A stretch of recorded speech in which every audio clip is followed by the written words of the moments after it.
네, 사랑하는 성도 여러분, 한 주일 동안 평안하셨습니까? 예, 여러분 한 분 한 분이 너무 보고 싶었습니다. 그래서 여러분 빠지시면 제가 마음이 아픕니다. 매주 이렇게 여러분을 뵐 수 있기를 간절히 소망합니다. 오늘 설교 제목은 하나님 마음에 합한 자. 우리가 어떻게 하나님 마음에 합하는지, 또 그러기 위해서 어떻게 살아야 되는지 한번 살펴보도록 하겠습니다. 미국의 유명한 사전 출판사인 미리엄 웹스터에서 해마다 그 해에 해당하는 어떤 그 단어들을 하나씩 선정합니다. 근데 이제 올해는 어떤 단어를 선택했냐면 authentic이라는 단어를 선택을 했습니다. 근데 이 authentic이라는 단어의 뜻은 진짜 또는 진품이라는 뜻을 가지고 있습니다. 근데 왜 이제 이 출판사에서 올해의 단어로 이 단어를 선택했을까요? 요새는 가짜가 하도 많아서 그렇죠. 요새 그 AI가 발전하면서 그 딥페이크라고 해가지고 사람의 목소리와 사람의 표정, 얼굴까지도 다 똑같이 만들어낼 수 있습니다. 그래서 뭐 작년 같은 경우에는 어떤 그 아주 큰 대기업의 중역이 이 딥페이크 어떤 그에 걸려가지고 굉장히 큰 돈을 송금해가지고, 그러니까 줌으로 회의를 하는데 그 줌에 나오는 그 사람들이 다 실제가 아니라 가짜였던 거죠. 그러니까 목소리, 얼굴, 표정까지도 다 이렇게 만들어낼 수 있는 그런 시대가 된 것입니다. 그러다 보니까 사람들이 이제 이걸 보고도, 어떤 영상을 보고도 이게 진짠가 가짠가 라고 혼동을 느낄 정도로, 그래서 이제 어떤 그 진리에 대한, 진실에 대한 사람들의 반응이 예전 같지는 않습니다. 그래서 이제 그 단어의 진짜 의미가 점점점 사라지고 있는 시대에 우리가 살고 있는 것입니다. 예전에는요, 기독교인이라고 하면, 그리고 목사라고 하면 적어도 어떤 그 신뢰를 좀 드러냈습니다. 그렇죠? 목사라고 하면 뭐 이렇게 좀 양해를 해주는 그런 경험들이 있었다, 뭐 이런 얘기를 들었는데요. 오늘날 이제 이런 어떤 그 대우를 기대하는 것은 굉장히 어려운 일이 되어버렸죠. 왜냐하면 그것은 단순하게 어떤 시대가 악해졌기 때문이 아니라 어떤 그 정말 중요한 역할을 해야 하는 사람들이 그 가치를 알고선 이 곶감 빼먹듯이 하나씩 다 빼먹어서 이제는 남은 게 없는 그런 시대가 되어버린 것입니다. 여러분의 그 삶 속에 있어서 믿는다, 믿음이라는 말은 어떠한 의미를 가지고 있습니까? 여러분은 믿음이 무엇이라고 생각하십니까?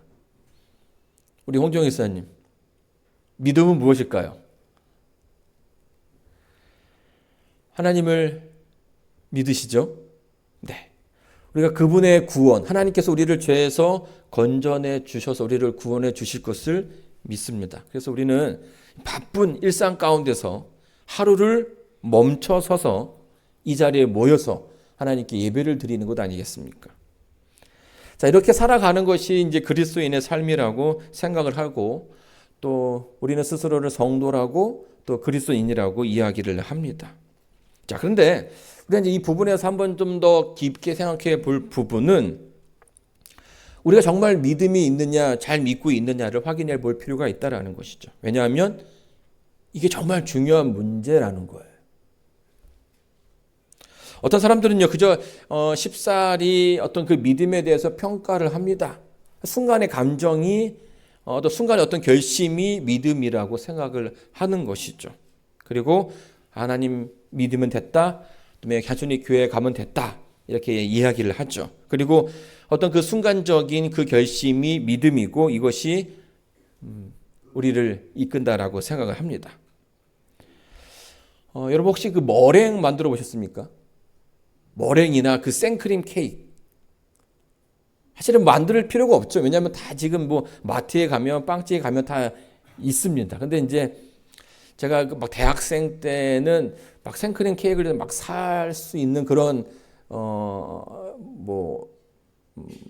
많지도 않았고, 그래서 이제 뭐 아이들과 함께, 학생들과 함께 이렇게 만들어 보는 그런 경험들이 있는데요. 여기 보게 되면 머랭을 어떻게 만드는지 다 이렇게 레시피가 있습니다. 근데 여기서 중요한 것은 뭐냐면요. 이 계란 흰자에다가 설탕을 넣고서 계속 뭐 해야 됩니까? 저어야 되는 거예요. 몇 번 저으면 될까요? 정말 상상할 수 없을 만큼 많이 저어야 합니다.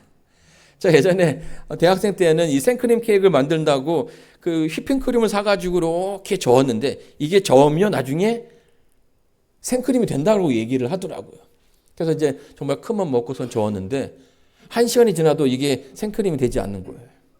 그래서 다시 알아보니까 거기에 밑에다가 얼음을 넣어야 됩니다. 차갑게 해가지고 또 져야 돼가지고 그때 저뿐만 아니라 우리 학생 애들 다 해가지고 한 대여섯 명이서 계속 저었더니면 결국에 마지막에 생크림이 탁 정말 신기하게 나타나더라고요. 멈추지 않는 노력, 끊임없는 그런 노력이 결국 이 머랭을 만들고 생크림을 만들어내는 것처럼 우리의 믿음은요, 어떤 한순간의 그 모습이 아니라 그 순간 쪼개지는 그 가운데 계속 우리가 하나님을 따르고자 하는 그 결심들이 모여져 가지고 만들어낸 믿음의 산물이라는 거예요. 제가 이제 종종 가끔씩 이 주식에 대한 이야기를 하는 설교 외화를 쓰는 적이 있습니다. 여러분 이 아마존의 주식을 보게 되면요, 계속 올랐죠. 이게 이제 이 1997년에 상장이 97년에 상장이 되는데요. 이 처음에 아마존 주식의 한 주가 얼마냐면 1.7불이었어요. 근데 지금 저희가 2021년 달 가장 그 피크 때, 그러니까 지금도 약간 다시 올라갔다 올라가서 그 2021년 때쯤을 이제 회복하고 있는데 그때 얼마까지 올랐냐면 3,700불까지 올랐습니다. 몇 배가 오른 거예요? 엄청 많이 오른 거죠. 그래서 야, 그때 샀으면 얼마나 좋았을까라는 생각을 늘 우리가 이제 할 수 있는 거죠. 그냥 그래서 뭐 지금도 늦지 않았다라는 이런 얘기를 할 수가 있는 겁니다.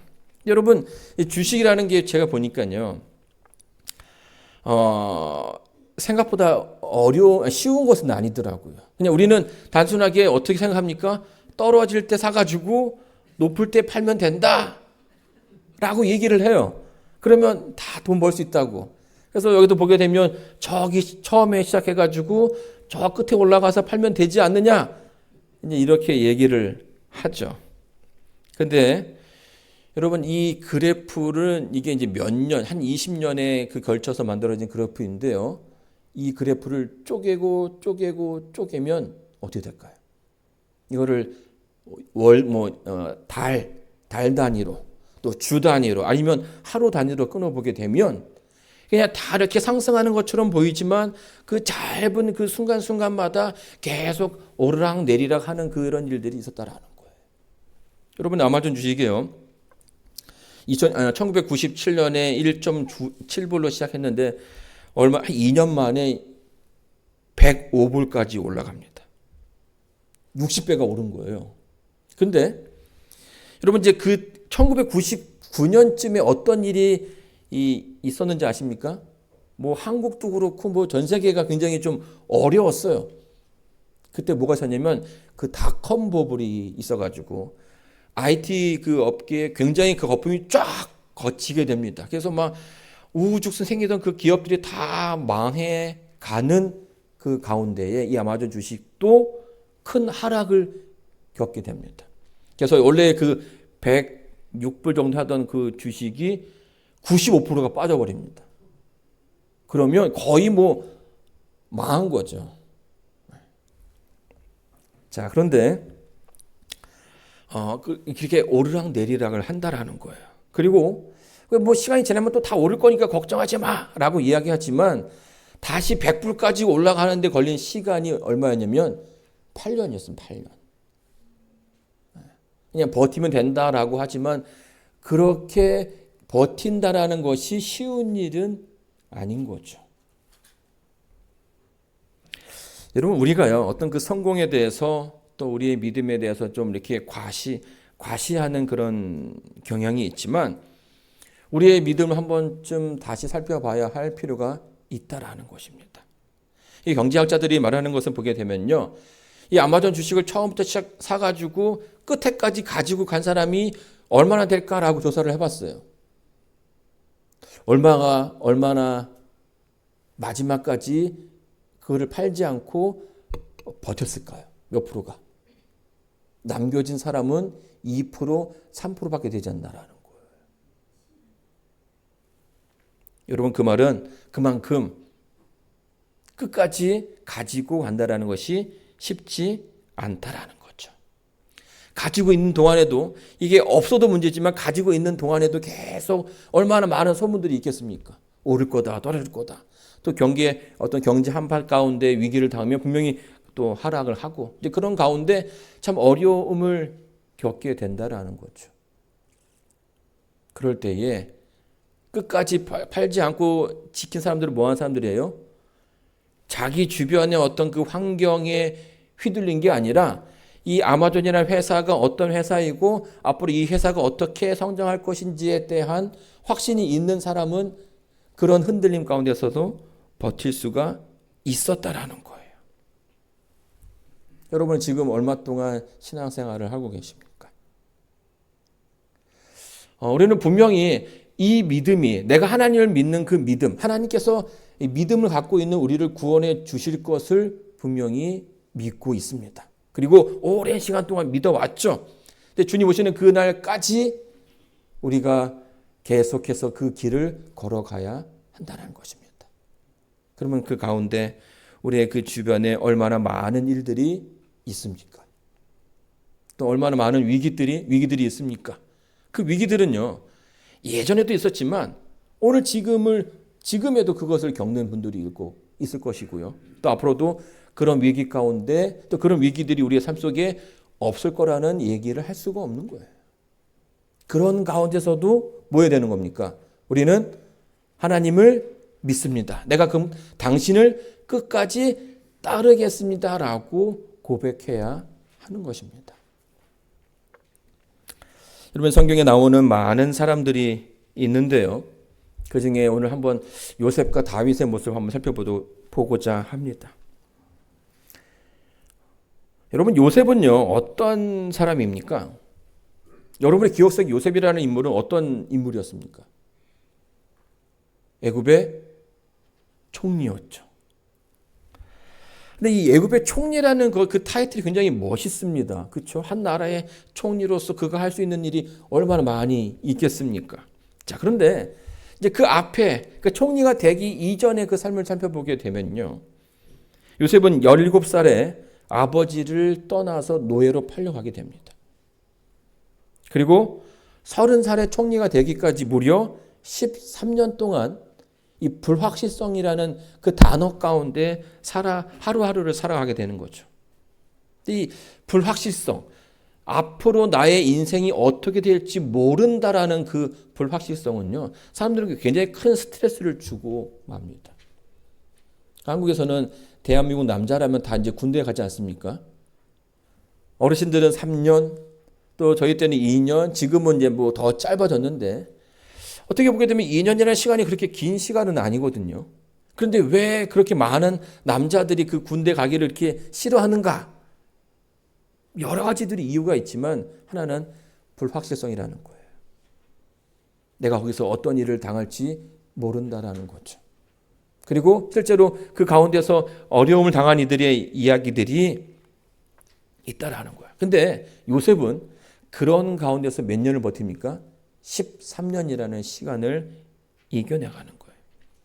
우리는 단순하기에 그냥 요셉이 어떤 그 애굽의 총리였다라는 그 사실에 더 대단하다라고 이야기하지만, 성경은 오히려 그의 그 총리됨의 삶보다는 그가 거기까지 이르는 동안 그가 경험했고 그가 그 가운데서 자신의 그 신앙을 지키는 모습에 더 큰 주안점을 두고 있다라는 거예요.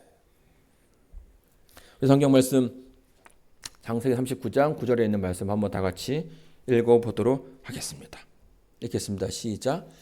이 집에는 나보다 큰 이가 없으며 주인이 아무것도 내게 금하지 아니하여서도 금한 것은 당신뿐이니 당신은 자기 아내임이라. 그런즉 내가 어찌 이 큰 악을 행하여 하나님께 득죄하리이까. 여러분, 이 군대에서 가장 무서운 계급이 뭐냐면 상봉 마로복입니다. 상병 마로복. 이 상봉 마로복은 뭐냐면 이제 다음 달이면 병장을 다 하는 사람이에요. 근데 병장이 무서울 것처럼 보이지만 사실 병장은 그렇게 이제 자기의 그 제대가 얼마 남지 않았기 때문에 제대할 준비를 합니다. 그리고 이제 모든 부대원들이랑 굉장히 좋은 관계를 유지하려고 노력을 해요. 그러니까 이제 나쁜 일은 다 누구한테 시킵니까? 쫄따고 이제 상병한테 시키는 거죠. 그리고 그러다 보니까 그 계급의 핵심은 뭐냐면 이제 상병 마지막 다음 달이면 병장이 되는 사람한테 그 권력이 집중이 되는 거예요. 자, 뭐 내무반 청소부터 시작해서 뭐 얼처리까지 다 이 사람이 도맡아 합니다. 그런데 그 밑에 있는 그 이제 쫄병 계급들 2등병, 1병은 하루하루가 고달프겠죠. 그래서 이제 그래도 이 군이요 쉬는 시간이 있어요. 계속 그런 건 아니고요. 그럼 이제 쉬는 시간에 뭐 합니까? 저쪽 구석에 가지고 이제 담배 피면서 막 이렇게 쉬기도 하고 뭐 이렇게 10분간 이제 휴식이 시간이 있는데 그러면 이제 그 계급이 낮은 계급들끼리 그 군들끼리 하는 말이 있어요. 우리 무슨 누구 일병님, 우리가 병장 되면 제대로 좀 저렇게 하지 말고 좀 이렇게 좀 인간다운 어떤 군생활을 할 수 있게끔 좀 하자고 서로 그런 약속들을 해요. 내가 병장 되면 내가 너희들 이렇게 굴리지 않을 거야. 정말 합리적으로 이렇게 좀 군생활을 하자 뭐 이렇게 얘기를 하거든요. 정말 근데 이제 참 이상한 것은 계급이 올라가면요. 그 함께 그렇게 굳세게 약속했던 그 일병이 상병이 되고 병장이 되면 어떻게 돼요? 이상하게 똑같아야 된다는 거예요. 그리고 어떤 때는 그 자기를 벌주던 그 상병보다 더 악하게, 악랄하게 하는 그런 사람들도 있다라는 것입니다. 여러분, 그 이유가 뭔지 아십니까? 사람은 자기의 색깔이 있어요. 근데 계급이 낮을 때에는 그 색깔을 드러낼 수가 없는데, 이제 이 상병도 이제 어떤 그 계급이라고 이 위치에 올라가면, 중요한 위치에 올라가면 자기의 어떤 그 욕구가 이제 드러나게 되는 겁니다. 그래서 자기가 하고 싶었던 거, 또 자기 마음에 들지 않는 것들을 다 이렇게 막 하면서 자기의 권력을 뭐 하는 거예요? 쫓게 되는 것입니다. 근데 여러분, 이런 얘기, 어떤 그 계급에 올라갔을 때, 어떤 권력의 그 정점에 올라갔을 때 변하는 그런 모습들은 군대에서만 있는 일은 아닙니다. 화장실 갈 때와 나올 때가 다른 것처럼 여러분 선거 전과 후의 그 정치인의 모습들이 그렇고요. 또 이 직급이 있는 그 회사에서도 보게 되면 이런 모습들을 우리가 흔히 볼 수 있습니다. 여러분 요셉은요. 노예로 팔려갔지만 거기서 아주 성실하게 일을 하게 됩니다. 그리고 어디에까지 올라갑니까? 그 보디발 장군의 모든 사람들을 다 관리할 수 있는 위치까지 오르게 된 거예요. 그동안 고생했으니까 이제는 뭐 할 수도 있는 거예요? 자기의 어떤 유익을 구할 수 있는 시간이 되었다라고 생각할 수 있는 것이죠. 여러분 그때의 유혹의 손길이 그에게 다가오게 됩니다. 그리고 둘이만 이 약속을 어떤 그 비밀을 잘 지키면 아무 일도 안 생길 수 있는 그리고 어떤 그 권력의 어떤 그 정점에 있는 사람들이 누구나 한 번쯤은 그런 오는 그 유혹 가운데 요셉은 어떻게 합니까? 스스로 자기의 그 삶을 보상할 수 있다라고 생각하는 그런 생각이 들 수도 있지만 그 앞에서 하나님을 기억하게 됩니다. 내가 어떻게 하나님 앞에서 득죄하리이까? 여러분 요셉은요 자신의 인생 가운데서 늘 하나님과 함께하는 모습을 보이게 됩니다. 그러니까 한순간의 모습이 아니라 매 순간 그가 어려울 적에도 하나님과 함께했고 그가 높은 위치에 올라갔을 때에도 하나님의 말씀에 순종하는 그런 모습을 보였다라는 거예요. 그리고 그 가운데 하나님을 믿는 그 모습, 여전히 하나님과 동행하는 모습을 보여주는 거죠. 제가 예전에 읽었던 소설 가운데 이런 얘기가 있습니다. 일제시대를 배경으로 하는 그런 이야기였는데요. 그 일제시대에 신앙을 한다는 것이 쉽지 않았죠. 특별히 그 신사참배를 해야 국가에서 강요를 했기 때문에 그거를 반대하는 교회 목사들이 많이 감옥에 붙잡혀 갑니다. 한 마을에서 한 지역에서 50명의 목회자가 그렇게 감옥에 가게 됐습니다. 신사참배를 해라. 그리고 교인들한테 그걸 하게끔 해라. 이제 목사들이 이제 하지 않겠다라고 이야기했죠. 말로 하니까 잘 안 들어요. 어떻게 됩니까? 고문을 하고 핍박을 막 하는 거죠. 그런 가운데 한 사람은 그 고문을 견디지 못해서 정신이 나가게 됩니다. 그리고 한 사람은 자신의 그 신앙을 포기하고요. 그러나 48명의 목사가 신앙을 지키고 거기서 이제 나오게 되었어요. 근데 여러분 그 감옥에서 그 고문 가운데 자신의 그 신앙을 버렸던 이 목회자가 나와서 무엇을 할 수 있겠습니까?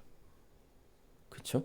사람들로부터 지탄받고 목회적을 이렇게 박탈되게 되었습니다. 근데 자기의 신앙을 잃어버렸던 잃어버렸던 목사가 자그마한 시골에서 그냥 그 교회 앞에다가 농사를 짓는 그런 농부의 삶을 사는 거예요.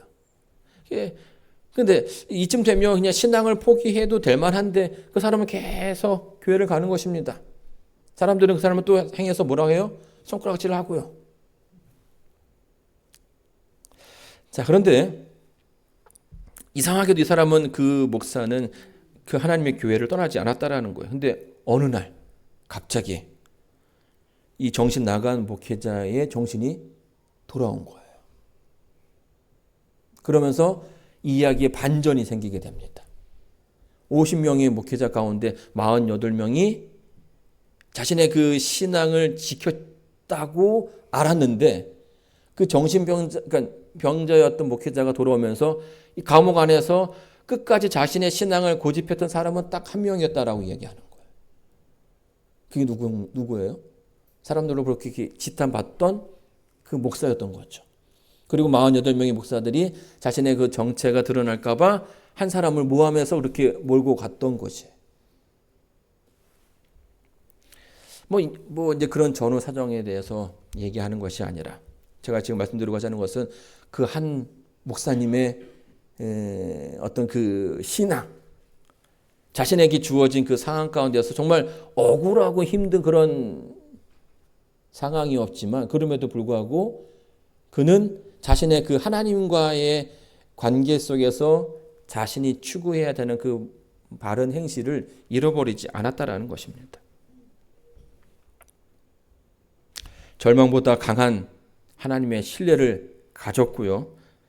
이것이 하나님의 말씀을, 하나님을 사랑하는 사람들의 진정한 모습이라는 것입니다.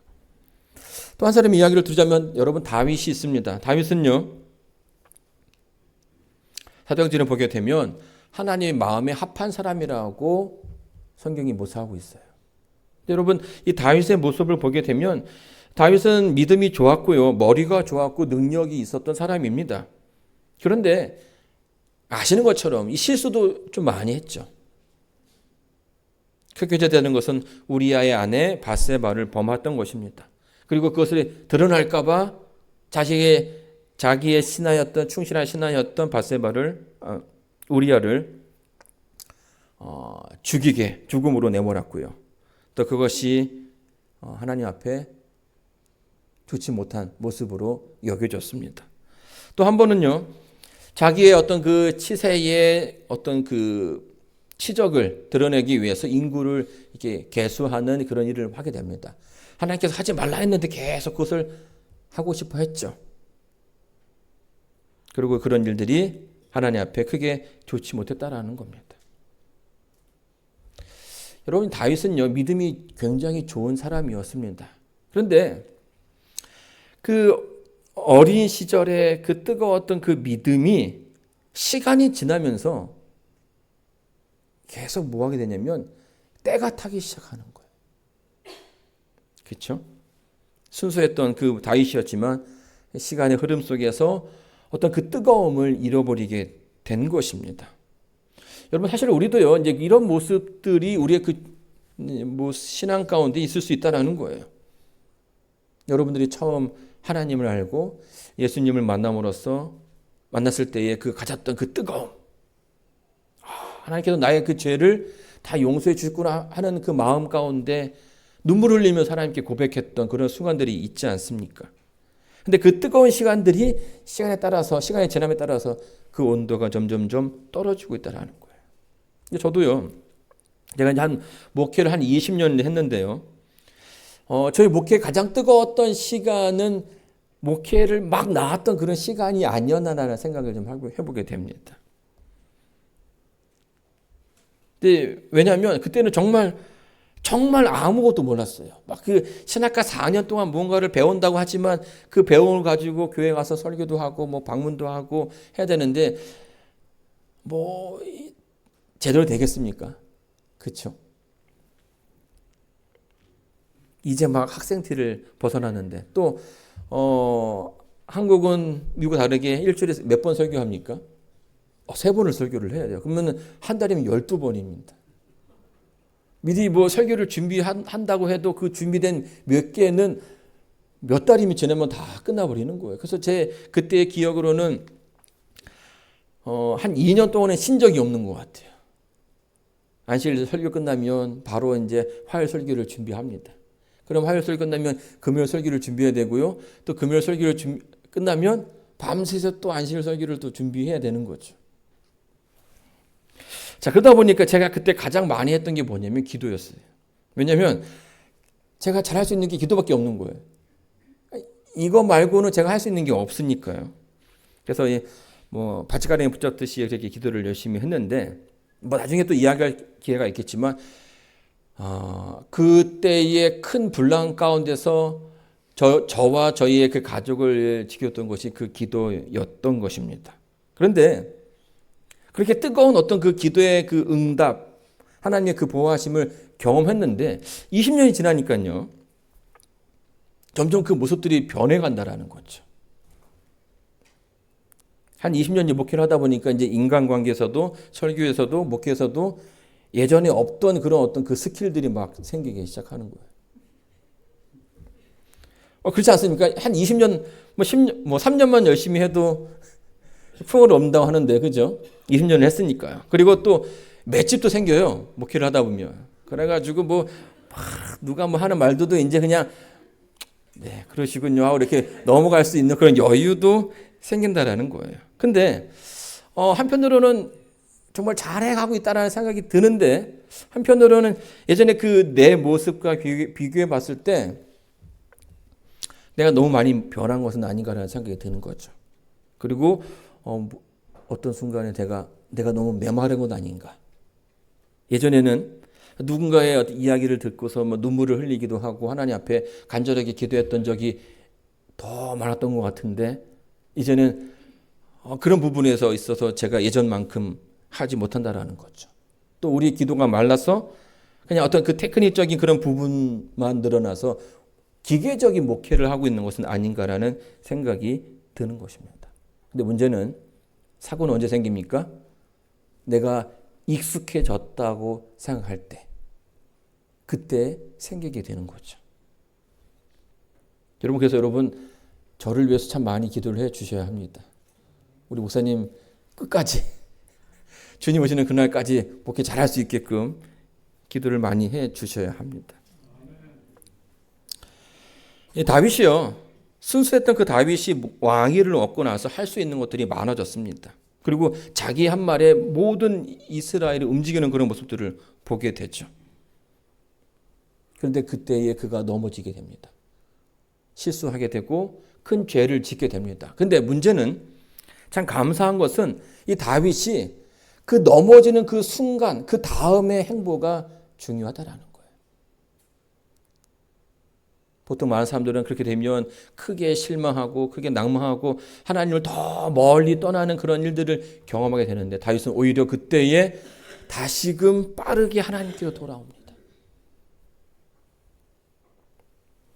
물론 여러분 아시는 것처럼 하나님께서는요, 그 죄에 대한 결과까지도 책임져 주시지는 않습니다. 하나님께서는 그 다윗의 그 죄로 이스라엘 백성이 또 스스로가 어떤 그 고난을 당할 것에 대해서 이 얘기를 해 주셨어요. 그런데 그럼에도 불구하고 다윗은 그 가운데 끝까지 하나님께 돌아가는 모습을 보였다라는 것입니다. 그 결과 가운데서 회피하고 도망가지 않고 오히려 그것을 겸허하게 받아들이고 하나님 앞으로 갔다라는 거예요. 죄가 없을 수는 없죠. 없으면 가장 좋은 그런 삶인데 다윗도 실수하는 모습을 보게 됩니다. 그러나 다윗이 하나님 마음에 합당한 자라고 그렇게 묘사된 것은 그가 어려운 순간에 위기의 순간에 또 실수하는 순간에도 여전히 하나님 앞으로 나아가고자 원했기 때문인 것입니다. 여러분 사랑하는 성도 여러분, 그리스도인이라는 이름은요, 감동을 주는 이름입니다. 그 삶의 원칙이 있고 자신의 말과 행동에 책임을 진다라는 뜻이죠. 세상이 몰라줘도 하나님 앞에서 열심히 살고자 하는 사람들, 그런 사람들이 바로 진짜 그리스도인이라고 생각이 됩니다. 요즘 정말 너무나 많은 가짜들이 판치는 세상인데요. 그러나 그럼에도 불구하고 사람들에게 어떤 큰 감동을 주는 것은 진짜들의 모습인 거죠. 변하지 않는, 흔들리지 않는 그런 모습들이 사람들로 하여금 살아갈 희망을 주고 용기를 주는 것입니다. 여러분, 우리가 살고 있는 시대가 정말 점점 악해진다고 하지만 그런 가운데 우리의 그 신앙이 흔들릴 필요는 없다고 생각합니다. 어렵지만 이럴 때일수록 더 열심히 우리의 신앙을 지켜가야 하는 것이에요. 힘들수록 더 열심히 하나님의 방법으로 이겨가야 합니다. 이것이 사람들의 마음에 커다란 울림이 될 수 있고요. 이것이 하나님의 큰 영광이 될 수 있는 것입니다. 그리고 하나님께서 지금도 그런 사람을 찾고 계십니다. 자, 여러분 어떤 신앙을 하시겠습니까? 그리스도인으로 살기로 결심하셨다면 그 끝까지 가봐야 되지 않겠습니까? 여러분의 결심, 그 결심에 하나님의 그 축복이 있게 되기를 바라면서 오늘 말씀을 마치겠습니다.